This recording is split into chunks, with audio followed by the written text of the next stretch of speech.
Olá, tudo bem? Seja muito bem-vindo a mais um Fora de Sala. É um privilégio poder receber aqui você para mais um programa, para mais um podcast, onde a fé cristã encontra a cultura, a vida e a bagunça do mundo real, né? Legal. Um abraço, falamos aqui diretamente da desorientada Atibaia para o Brasil e para o mundo. E tenho o privilégio de estarmos juntos mais uma vez nos Estúdios 4. Ah, 4. É 4 dá. A gente já veio do Estúdio 4? Eu acho Primeira que já. vez. Não, já. Eles deixaram a gente voltar. É, legal. Né? Muito bom. Falamos aqui da Rádio Mídia, que mais uma vez tem cedido esse seu belo estúdio, a sua estrutura invejável, que deixaria qualquer rádio do Brasil no chinelo. No chinelo. Aliás, se você quer gravar o seu podcast, quer gravar o seu programa, consulta o pessoal da Rádio Mídia. É o lugar. Com Com o Fernando. e fale com o super Caio. acessível, hein? Fácil de chegar, tem como estacionar, o que é um milagre nessa É cidade. o preço, Tem então. café perto. Cara, baratíssimo. Agora, se você não tiver nenhum dinheiro para investir, procure o Renan. Mas também é importante dizer que não vai dar para exigir muita coisa. Tá? É isso aí. Meus amigos... Igual o nosso editor de podcast, né? Que toda vez eu fico esperando vir um desenho de um anime diferente no nosso episódio. Daniel é uma figura, mas olha... Daniel é maravilhoso. Maravilhoso. Eu sou fã. É um fã. Hoje a gente precisa conversar sobre uma sensação que muita gente tem carregado, né? Parece que o mundo está fora de controle. A gente olha, a política é um caos. O Trump sai taxando todo mundo. A gente não sabe o que vai ser do nosso futuro. Notícias ruins todos os dias, crise, expectativas frustradas. E aí, então, muita gente parece confusa, muita gente parece perdida. A pergunta, então, que a gente se faz e que a gente ouve tantas vezes é: a vida tem sentido? Será que a fé, o Evangelho, nos ajuda a reencontrar significado no meio do caos? Esse é a nossa conversa, esse vai ser o tema do nosso programa de hoje. Queridos, vocês acham, Pedro, que a nossa rotina hoje, o excesso de informação, a hiperconexão, bombardeados a todos os dias por notícias de tragédias, de caos, você acha que isso agrava a nossa sensação de estar num mundo sem controle, desgovernado? Queria começar dizendo que foi muito sacanagem o que você acabou de fazer. Por quê? Eu tava respondendo o WhatsApp, você me fez uma pergunta. Não foi! Ele tava no metaverso. Não foi, mano! Eu nem saí no episódio do metaverso ainda, eu tava aqui. Não foi palavra, foi porque eu olhei e Mas você sabe, fica todo mundo torcendo, né? Que eu não seja o primeiro, que eu não seja Que eu não seja o primeiro, que eu não seja o Porque a primeiro. gente funciona na reação. Não fala sacanagem, não, porque Carol vai ficar brava. Ah, porque Ela é palavra tem no essa Rio. palavra, porque no Rio de Janeiro... Igual desgraça na Bahia, né? Pode é? xingar a mãe de alguém, mas não pode falar desgraça. É verdade. Bom saber, vou Mas falar quando a exatamente. gente tá assim, o que ninguém eu quer falar. começar, a melhor maneira é chamar o Lucas. O Lucas, né? Lucas, o que você acha, Você Lucas? quer estabelecer o padrão? O cara tem um Padrão doutorado, começa. o cara tem um Não, mas doutorado, vamos lá ficar dourado. Começar vamos lá, pelo gente. Lucas ou pelo você começa? Eu posso começar, mas eu preciso saber a pergunta, eu não entendi. Tem que ouvir de novo. Se o excesso de informação, hiperconexão, tem agravado a nossa sensação de que o mundo está Eu jurei que a gente ia descontrolado. usar tudo isso, cara. Tava tão legal. Toda essa... Essa coisa de... Du, eu acho que sim, eu acho que esse excesso de informação que a gente vive, ele tira a gente da capacidade de ver uma coisa de cada vez e de conseguir viver uma vida de maneira linear, onde as coisas se encaixam para nós, né? Ao mesmo tempo que eu estou vivendo os meus problemas, os meus dilemas, eu, minha esposa e meu filho, eu estou vivendo os dilemas do Oriente Médio ao mesmo tempo. Eu estou vivendo os dilemas da economia norte-americana, da impopularidade do presidente, e ao mesmo tempo eu estou lidando com talvez o maior episódio jurídico da história do nosso país, com o julgamento do último presidente, e tudo isso eu estou vivendo ao mesmo tempo. E isso tira de mim a capacidade de conseguir saber aonde eu foco, aonde está realmente as coisas mais importantes, quais são as menos importantes, que tipo de impacto eu vou permitir que essas coisas tenham em mim. Eu vou começar a ficar nervoso porque eu não vou mais comprar minhas coisas importadas dos Estados Unidos, eu vou começar a ficar com medo porque eu não vou mais me expressar politicamente por causa do que pode acontecer. Eu vou começar a orar pela nação de Israel e pelos palestinos, porque eu não sei se o mundo vai acabar, porque alguém vai apertar um botão e tacar uma bomba que vai explodir o mundo. Isso tira da gente a capacidade de viver uma vida linear e também de viver uma vida onde eu sei com que eu tenho que lidar. Quanto mais informação eu tenho, é mais difícil de saber aonde eu vou colocar o meu foco, onde que eu vou focar meus esforços, meu pensamento e tudo mais. Eu acho que a grande quantidade de acesso à informação tira da gente essa capacidade e produz uma ansiedade surreal na nossa vida. Você mencionou ansiedade, mas essa aparente sensação de descontrole, essa perca de sentido, a vida nesse mundo caótico, ele tem também impactos na nossa saúde, inclusive, tem impactos na nossa vida. Quais seriam os impactos que vocês mais têm percebido de pessoas que são influenciadas, de todos nós somos influenciados por esse mundo sem controle? Pode falar. Eu acho que a gente já falou sobre cansaço em outros episódios, né? Esse cansaço que é físico, mas é também emocional, né? A gente vive num mundo onde a atração, a atenção foi monetizada.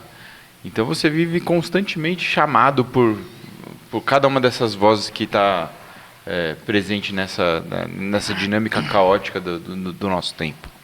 E aí a gente fica exausto, né? Então você tem um estresse que impacta o físico, e daí o físico que impacta o estresse emocional, espiritual, e a gente vai tentando achar alternativas ou refúgios, seja na comida, seja nas dinâmicas da minha devoção de tempo, práticas e exercícios, e a nossa existência vai sendo afetada de diversas maneiras. Acho que é difícil falar de uma única maneira, né? Mas acho que está tudo relacionado. E eu acho que essa multiplicidade de informações, e sem saber processar elas, desperta na gente o medo de que aquilo que está distante se torne perto. Sim. Recentemente, não tão recentemente, eu lidei com um caso de aconselhamento de uma família com uma criança de 7 anos. E o menino um dia virou para o pai e para a mãe e falou assim: pai, eu tenho muito medo que tenha uma guerra no Brasil. Menino de 7 anos. E o pai conversou, não, por quê, tudo mais, filho. Aí o pai veio conversar comigo: nossa, Pedro, não sei de onde ele tirou isso, tudo mais, não sei se foi na escola e tudo mais. E aí no dia seguinte ele falou assim, o menino chorando, falou assim: pai, eu morro de medo que você divorcie da mamãe. Nossa. E aí eu falei assim: poxa, uma oportunidade. Eu falei assim: cara, como é que tá seu casamento? Seu filho viu vocês brigarem, o que aconteceu? Ele falou assim: Pedro, isso nunca aconteceu. Ele começou a perceber que o menino de 7 anos fazia parte da rotina da noite dele, assistia o jornal enquanto comia com os pais, e ele dormiu na casa de um amiguinho que os pais são divorciados. E ele presenciou um estresse ali, né?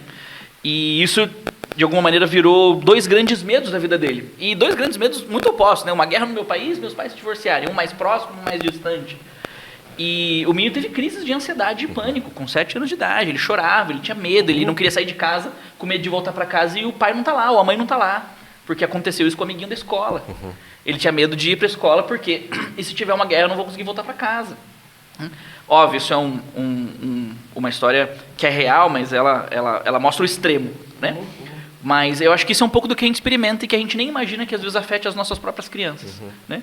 A grande carga de informação sem a grande habilidade de processá-las faz isso com a gente. Ô Felipe, se a gente olha para as escrituras, a gente tem diversos exemplos de pessoas que passaram por momentos de vazio, de desespero, de busca de sentido, mas o que me vem à mente, talvez de um dos momentos mais emblemáticos de quando isso acontece, é quando Israel, o povo de Deus é invadido, né? Quando a cidade de Deus, a cidade de Jerusalém é invadida por uma nação estrangeira, esse povo então é exilado, esse povo é levado e um questionamento sobre o poder, a existência, promessas de Deus é colocado em xeque nesses momentos. Como foi para o povo de Israel, para o povo de Deus, a nação eleita, né, experimentar esse vazio e esse desespero, e nesses momentos o que provocou e trouxe sentido para a vida diante do medo, da desilusão e do caos?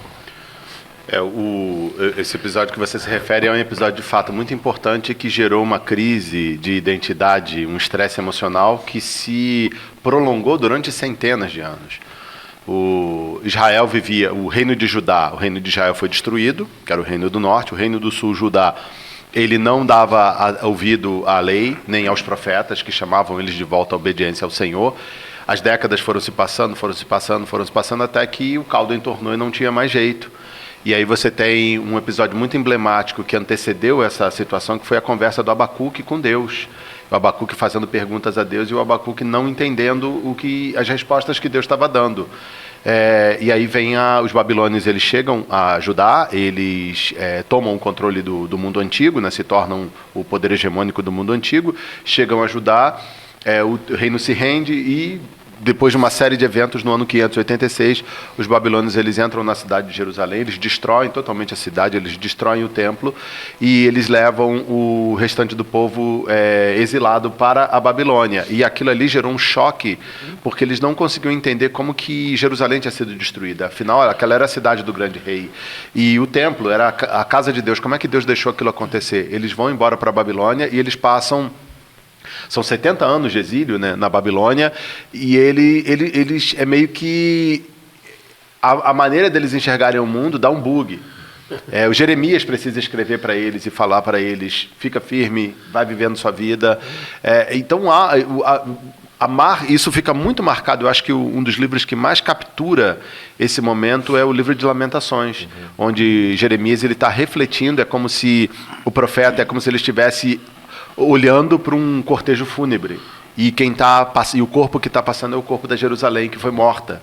Então ele está refletindo sobre a morte da cidade, a destruição de tudo, e tentando fazer sentido daquilo. E ele encontra no centro do livro o sentido, que as misericórdias do Senhor são a causa de não sermos consumidos. E, enfim, o texto continua.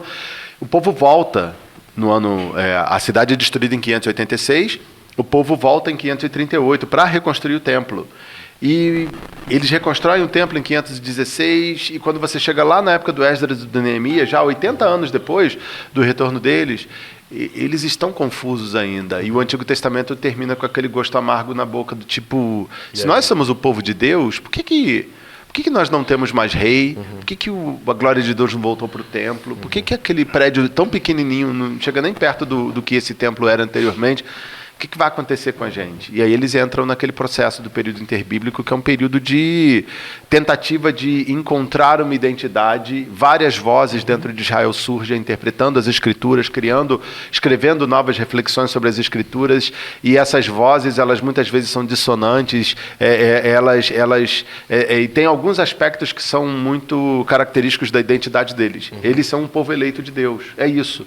Mas fora isso, quando Jesus chega ao mundo, Israel está vivendo essa crise de identidade, essa falta de sentido, essa falta de expectativa. Eles têm expectativas, mas expectativas muito, muito conflitantes, e aí Jesus vem e ele se apresenta e ele dá um novo sentido à história deles.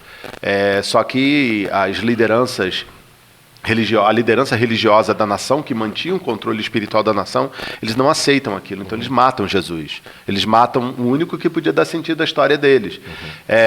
E tem eu acho muito bonito, muito interessante, quando Pedro faz o discurso dele em Atos 2, depois quando o Espírito Santo vem sobre a igreja, eles começam a se manifestar, pessoas vêm correndo e ouvir o que está acontecendo, aí Pedro tem um discurso que ele fala: vocês mataram o autor da vida, mas Deus o ressuscitou dentre os mortos. Ou seja, o único que podia dar sentido a vocês mataram. Só que Deus queria tanto que vocês tivessem sentido, que ele trouxe ele de volta à vida, e agora vocês podem encontrar sentido nele, porque aqui está o sentido da nossa história. Isso é muito legal. Buscar o sentido da vida, né, Joel, é uma busca da humanidade desde que ela começa a refletir sobre si mesmo, né? Qual é o sentido da vida, qual é o sentido da existência. E a gente tem aí na nossa tradição do pensamento ocidental, os nihilistas, o pensamento moderno, jogando a gente para a ausência total de sentido. Então, quando os homens pediam, pessoal, é impossível a gente descobrir o sentido por nós mesmos, então é sinal de que não há sentido, e cabe a gente agora encontrar algum sentido por nós mesmos, né? Sartre vai inaugurar isso e vai marcar profundamente o nosso pensamento moderno. Mas o Felipe trouxe algo para a gente que nos leva a pensar, que ele falou que a cruz é o sentido da existência. De que forma, então, olhar para o Evangelho, olhar para a vida, a obra e e tudo que Jesus significa, dá sentido à existência das coisas, à existência da humanidade, mas à minha própria existência também. Mas eu acho assim que eu creio que o niilismo, como você falou, dando um passo atrás, ele é essa negação do sentido para fora do ser humano, né? Alguma coisa que o explique anterior a ele, exterior e anterior a ele, né? Então, o que me parece que o Nietzsche está propondo é que nós não temos mais uma força promotora anterior e exterior a nós. Então, nós somos a própria força promotora da realidade e do sentido. E eu acho que é um pouco do que Israel também estava vivendo. Eles queriam ser o seu próprio sentido, a identidade da nação, e o sentido estava fora de Israel. O sentido era maior que Israel. Desde Abraão, a ideia era que quem viesse dali abençoaria as nações, né? Então, acho que a questão da falta de sentido está em não aceitar que existe um sentido fora de nós. E aí eu queria propor uma coisa, que a gente precisa reconhecer, e eu acho que isso que o Evangelho vai nos trazer, que nós somos parte desse caos. Os profetas do Antigo Testamento estão apontando o exílio, estão apontando a desgraça do exílio, estão lamentando pela desgraça do exílio, mas estão dizendo: vocês são culpados. Vocês pecaram contra Deus. Vocês foram levados para lá pelo seu pecado. E a questão não é a guerra que vai acontecer. A questão não é o pai que pode divorciar. A questão é que o ser humano é parte desse problema caótico do mundo. Semana eu estava conversando com uma pessoa que falou assim, estava totalmente desanimada com a vida, porque falou que ela tinha um negócio, e o negócio tinha tudo para dar certo e deu errado. E ela estava culpando Deus. Deus me abandonou, Deus deixou. Estava sem sentido para a vida. E aí eu fui fazendo algumas perguntas sobre as decisões que ela tomou em relação ao negócio dela ao longo do último ano. Só decisão idiota. Só decisão ruim. Que não refletia a sabedoria de Deus, nem a decisão de Deus. Aí no final a minha colocação foi: você só fez coisa ruim. E a culpa é de Deus? Investiu mal, comprou errado, fez na hora errada. E a culpa é de Deus? Entende? Então a gente precisa, eu acho, reconhecer que esse caos que a gente vive é nosso. É nosso. Tem a ver com a gente. O profeta disse: vocês pecaram contra Deus. O niilismo está dizendo: vocês não têm que achar sentido fora de vocês. Vocês são o próprio sentido. Então nós, que foi o problema de Eva e Adão lá no jardim, né, do primeiro casal da humanidade. O sentido não é em nós. O sentido está fora, é anterior, é exterior a nós mesmos. Então nós somos o problema desse caos, que eu acho que o Evangelho traz essa mensagem poderosa. Nós somos o próprio caos em alguma medida, né? Por isso somos, como diziam os especialistas, a própria angústia. Né? O Lucas, e a mensagem da cruz, então, ela suporta essa resposta, esse sentido para a nossa perda, para o sofrimento, para a incerteza? A gente consegue olhar na cruz e ver nela algum sentido para a existência? Consegue, né? O que Cristo fez por nós foi assumir a nossa posição no mundo caótico para poder nos redimir e nos tirar, né? Nos levar para um mundo restaurado, onde esse caos já não mais impera, né? Se o caos do nosso mundo é moral e tem a ver com o nosso pecado e com as nossas tentativas de autodefinir o nosso propósito e a nossa existência, ele veio mostrar para a gente que existe algo, um amor externo, um Criador que cria e que está disposto a recriar, e que ele define o nosso propósito, né? E eu aproximaria o conceito desse propósito muito ao fato de Deus nos ter feito a sua imagem.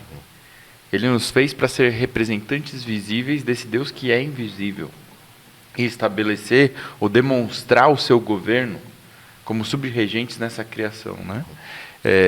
A cruz vem reestabelecer esse propósito inicial de sermos imagem de Deus. Por quê? Porque no Evangelho, que envolve ali toda a mensagem do Cristo encarnado, morto e ressurreto, nós somos feitos, conformados à imagem de Cristo, que é a exata expressão do Pai. Então, a mensagem da cruz, a mensagem do Evangelho, é a mensagem da restauração desse propósito inicial. né? Somos feitos em Cristo aquilo que fomos feitos para ser desde o começo, mas que por conta do pecado a gente não é. Esse assunto de sentido, ele é assim, passando por um outro nível agora. Eu sempre tive conflitos com isso. Eu sempre fui uma pessoa muito angustiada em relação a isso. E até hoje eu passo pela angústia dessa questão do sentido.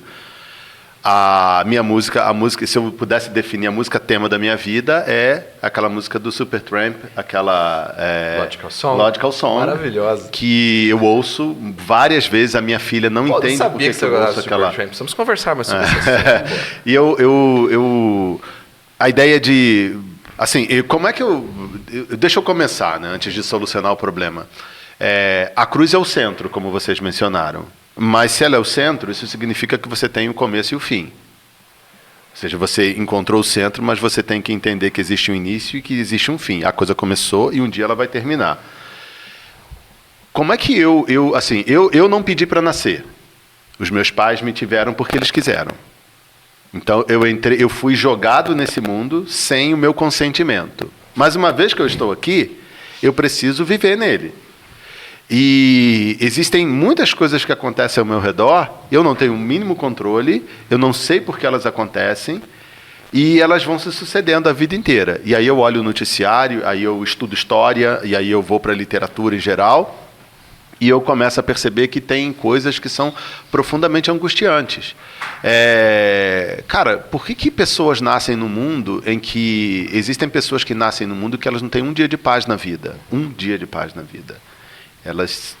A vida delas é uma miséria do início ao fim. Do início ao fim. Elas nunca vão ouvir de Jesus, porque elas não têm a oportunidade de ouvir de Jesus.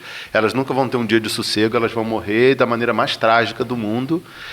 E você olha para essas coisas e você fala, poxa, eu estou aqui falando de um Deus que criou um mundo e esse mundo é esse caos. Esse mundo é um mundo que... Ele parece mais uma bagunça, um troço sem sentido, do que a criação de um Deus soberano que tem um controle de todas as coisas. Você vai ter que encontrar respostas para isso. Você vai ter que encontrar um meio de solucionar isso no seu coração. Você vai encontrar isso e é inevitável dizer que a fé ela vai ter uma importância, ela vai ter um papel fundamental nisso. A fé é a confiança. Mesmo que aquilo que os seus olhos estão te mostrando queiram dizer diferente, a fé ela vai te dar a convicção de que as coisas foram estabelecidas de um jeito e elas são daquele jeito.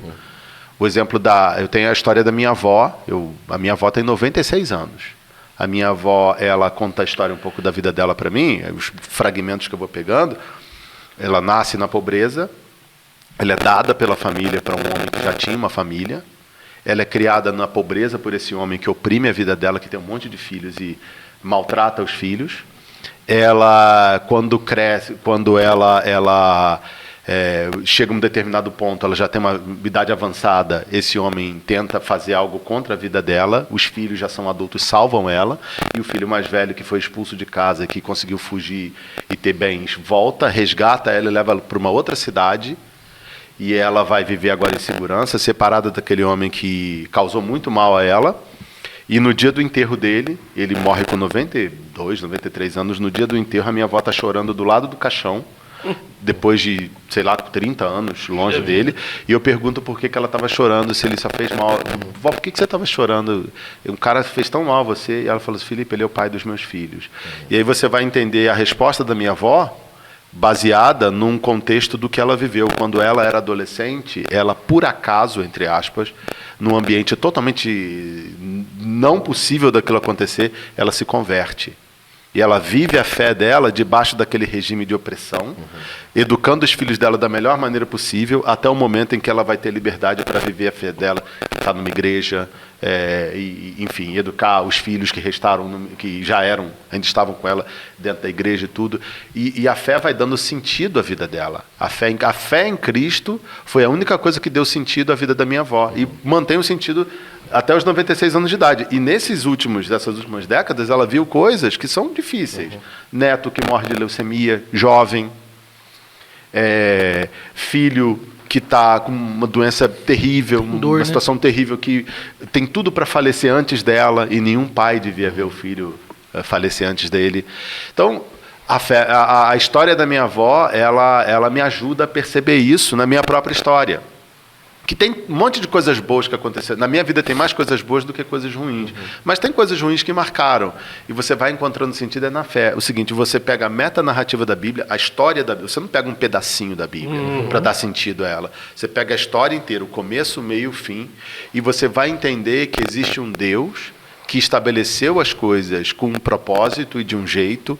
Nós, como o Joel falou, fomos responsáveis por causar o caos nisso aí, mas Deus nunca abriu mão da gente, e mesmo no mundo em que nós tiramos totalmente de nós a capacidade de ver sentido nele, existe um Deus que se estabelece no meio da história e fala, eu sou o sentido da história, eu sou o sentido da sua vida. Eu acho que é daí que a cruz arrebenta com o niilismo, porque a cruz ela é não só promotora da realidade, resgatadora da realidade, na criação, na recriação, como o Lucas falou, mas ela é sustentadora dessa realidade.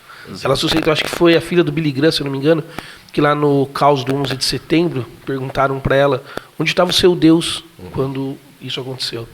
E acho que foi ela, acho que disse que ela respondeu, o meu Deus estava de braço estendido numa cruz, sustentando tudo isso, né?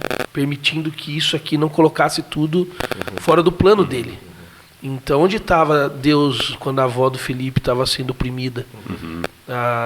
Estava revelado em Jesus, e sustentando a realidade na cruz, porque o fim da avó do Felipe não era aquele caos. O fim da avó do Felipe com a fé em Cristo é a finalidade, é a recriação, é o novo mundo. Por isso que você tem que pensar no início na metanarrativa. E no fim. Isso. A cruz é o centro, mas a história teve um início e a história terá um fim. Gente, e é por isso que a mensagem da Nova Jerusalém ela é tão impactante na minha vida, porque um dia tudo vai mudar. Um dia, eu não sofro com dor, mas tem uma angústia existencial. E essa angústia existencial que ela é controlada, é igual remédio de pressão. O que controla a minha angústia espiritual é a minha fé, é a minha devoção a Cristo que dá sentido à história. Mas o cordeiro foi rosovastatina espiritual. Isso, mas no final da história, essa angústia será totalmente removida. Mas o cordeiro foi imolado antes da fundação do mundo para reinar eternamente. Ô Pedro, me parece que o que a gente está levando aqui, esses 2 pontos do Joel e do Felipe, é sensacional. Eu estou refletindo isso aqui agora.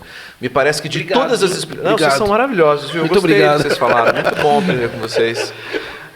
Me parece que a única coisa capaz de suportar o sentido da existência, seja negativo quanto positivo, é a cruz. Na cruz, a gente olha para as injustiças do mundo e diz, não era para ser assim, a culpa é nossa, elas estão pagas ali. As injustiças que a avó do Felipe sofreu, as injustiças que nós sofremos, as injustiças que aquelas crianças no meio da guerra agora estão sofrendo e apanhando, elas estão ali. Do filho do pai divorciado. Do pai divorciado, do acidente do carro, elas estão pagas, a justiça foi feita ali. Mas, por outro lado, ela seria desesperançosa se ela só desse para a gente uma justiça e uma retribuição.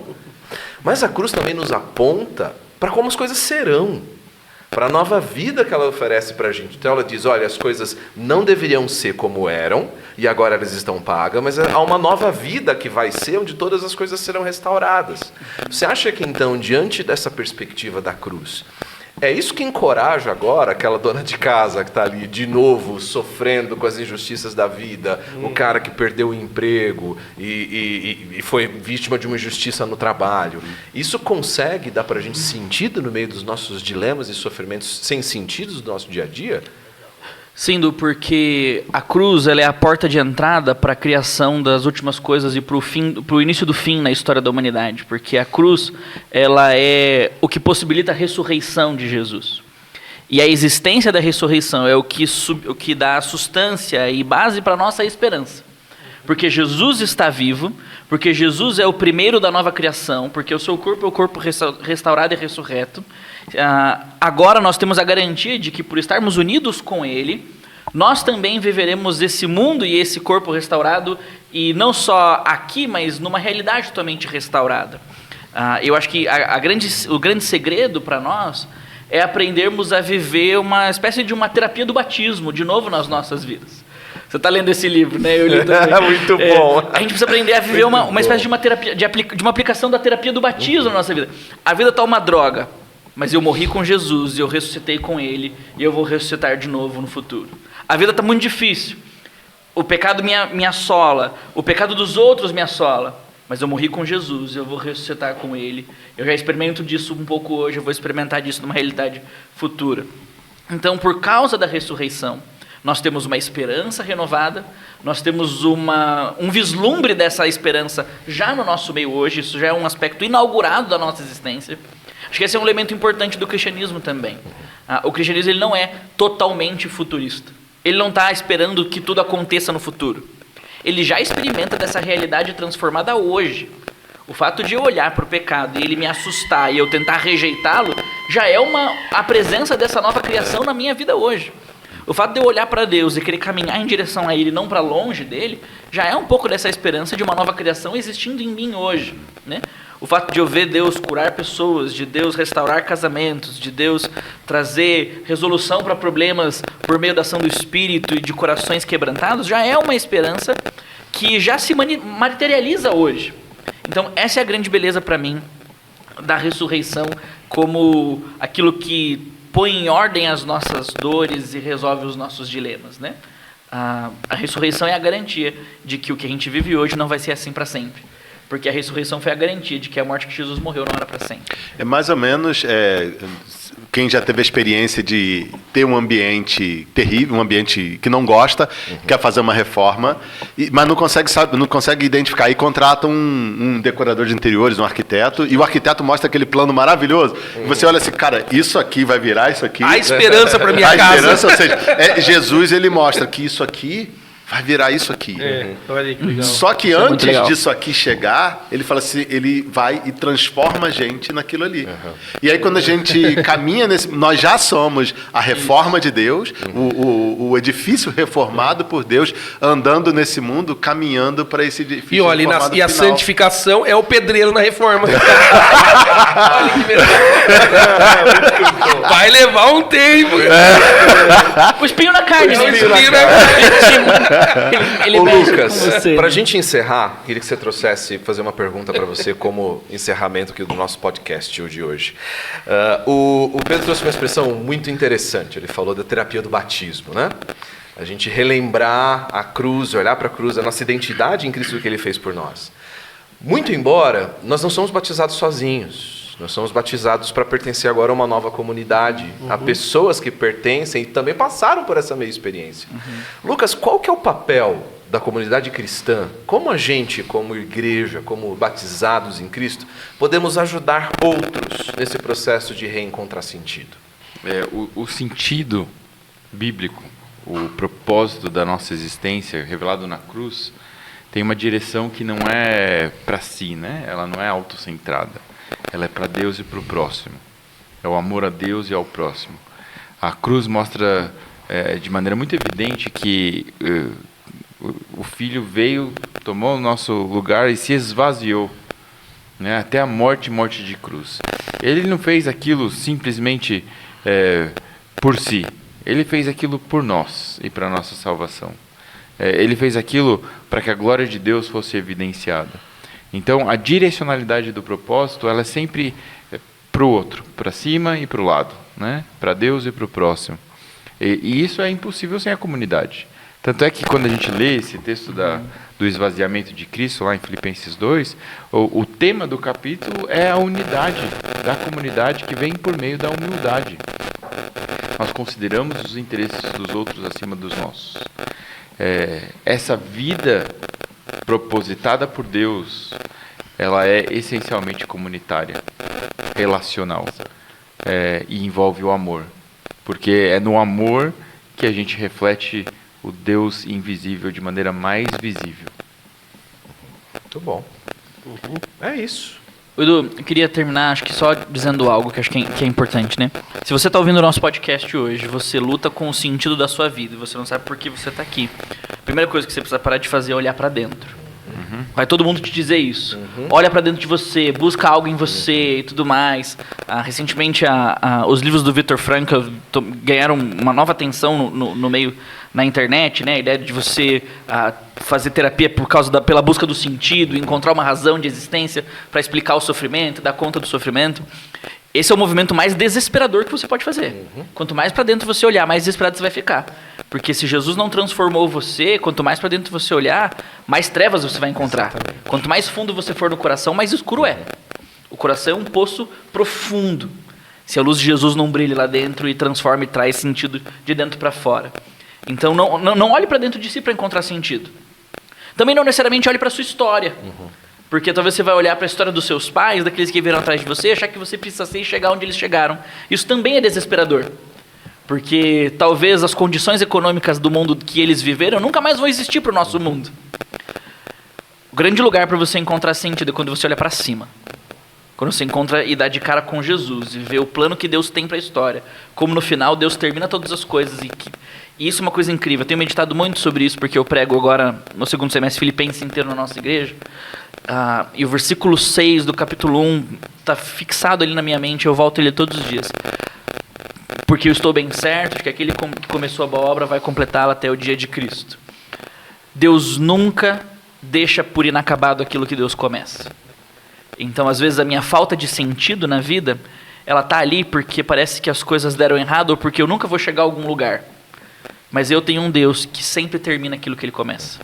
Então, se hoje eu aparentemente dei errado, eu tenho a certeza de que se eu continuar errado por 70 anos, quando eu me encontrar com Cristo, no dia de Cristo, eu vou ser perfeitamente o que Deus sempre planejou para que eu fosse. E isso me enche de esperança. Deus sempre termina o que Deus começa. Um texto aqui eu estava me lembrando quando o Pedro falava, quando a gente expôs Tiago lá na igreja, eu me lembrei disso agora. Ele fala lá no capítulo 5, né, o Tiago, sobre a paciência no meio do sofrimento, e ele põe uma figura do agricultor, e ele fala: vejam como o agricultor aguarda que a terra produza preciosa colheita, e como espera com paciência até virem as chuvas do outono e da primavera. Porque o plantio depende das estações, né? Então, eu gosto de pensar nessa figura do cara que jogou a semente, sentou e falou: o que eu fiz eu podia fazer. O que eu podia fazer eu fiz. Agora eu tenho que esperar. Então, daqui até lá eu tenho que esperar. Enquanto a gente espera, eu falo isso muito lá na Revive, né? Espere com a gente. A gente cuida de você. Né? Então, acho que a igreja é esse lugar. Você plantou. Né? No caso, Jesus plantou em nós esperança, fé, né? Amor. E a gente tem que sentar e esperar que as estações se deem. Esse novo mundo, essa recriação, vai chegar. Mas enquanto não chega... É interessante que Paulo usa a metáfora do frutificar para esse novo mundo, né? Os primeiros frutos da nova criação é quando chegar o tempo da colheita da eternidade. Eu acho que esse é o nosso desafio. Daqui até lá, espera com a gente. Isso aí. A gente cuida de você. Chora com os que choram, né? E a gente espera com você. Muito bom. Você que está ouvindo agora esse episódio, se ele chegou até você em um momento de dor e de angústia, de falta de sentido, lembre que o Evangelho é isso, a dor é real, a angústia é real, a dor também, ela dói, ela sente.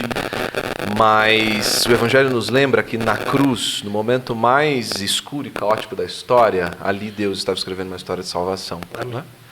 Encontrar significado e sentido, às vezes não é ter todas as respostas, como o Felipe nos lembrou, mas é em quem a gente confia no meio da confusão, de que ele começou a boa obra. O problema não é chorar, é chorar no colo de quem, né? É isso aí.